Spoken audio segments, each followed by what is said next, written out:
দীর্ঘদিন ধরেই বর্ডার গোলচক্কর থেকে জয়পুর যাওয়ার রাস্তাটি বেহাল অবস্থায় পড়ে আছে এবং স্বাভাবিকভাবেই এই বেহাল অবস্থার কারণে সমস্যায় পড়তে হচ্ছে স্থানীয়দের। অভিযোগ পেয়ে বেহাল রাস্তা পরিদর্শন করেন মেয়র দীপক মজুমদার।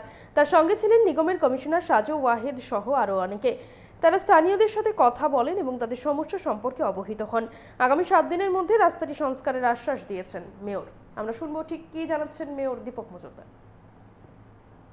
আজকে আমাদের যে ওয়েস্টার্ন বাইপাস কাজ চলছে, বিশেষ করে বর্ডার গোলচক্কর থেকে জয়পুর চমনি অবধি রাস্তাটা বেহাল অবস্থা, মানুষের চলাচলে খুব অসুবিধা হচ্ছিল। রাস্তা জল জমে যাচ্ছে এবং পাশে ড্রেনেজ সিস্টেমটা বন্ধ হয়েছে কাজ করার সুবাদে। যারা এজেন্সিকে দায়িত্ব নিয়েছিল তারা ঠিক সময় মতো কাজ করেননি বলে তাদেরকে সরিয়ে দেওয়া হয়েছে, নতুন এজেন্সি নিয়োগ করা হয়েছে। তো সেই মোতাবেক আজকে আমরা এই জায়গাটা ভিজিট করতে এসেছি।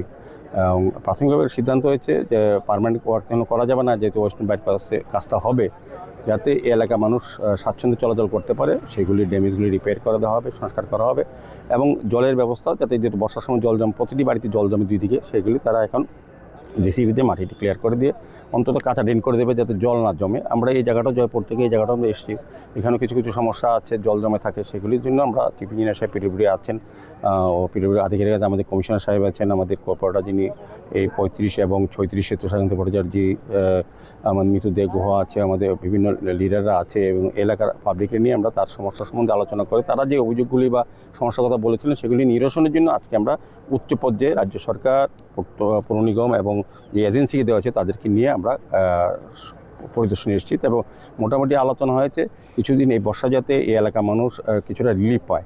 পার্মানেন্টলি ওয়ার্ক করা যাবে না এখন, তো সেই ব্যবস্থা আমরা গ্রহণ করব। আমাদের কমিশনার সাহেব বলে দিয়েছেন এবং চিফ ইঞ্জিনিয়ার পিডব্লিউডি আছেন, আমাদের এক্সিকিউটিভ ইঞ্জিনিয়ার আধিকারিকরা আছেন, আমাদের কর্পোরেশনের আধিকারিকরা আছেন, বাস্তবরা আছেন, তারাও কিছু কিছু জায়গায় এই কাজগুলি যেটি বাকি আছে এটি করার চেষ্টা করবে। কাজেই সামনে এক সপ্তাহের মধ্যে এখানে কিছুটা যাতে রিলিফ পায় মানুষ, সেই চেষ্টা আমরা করবো। এই উদ্দেশ্যে আজকে এখানে ভিজিট করা। বলবো এই রামনগর বিধানসভা, আমি এই এলাকার বিধায়ক, এই এলাকার লোকরা বহু সহযোগিতা করেছেন। তারা একদম সরকারের পাশে থেকে সরকারি কাজগুলি যেতে হয় তারা নিজেরা স্যাক্রিফাইস করেছেন।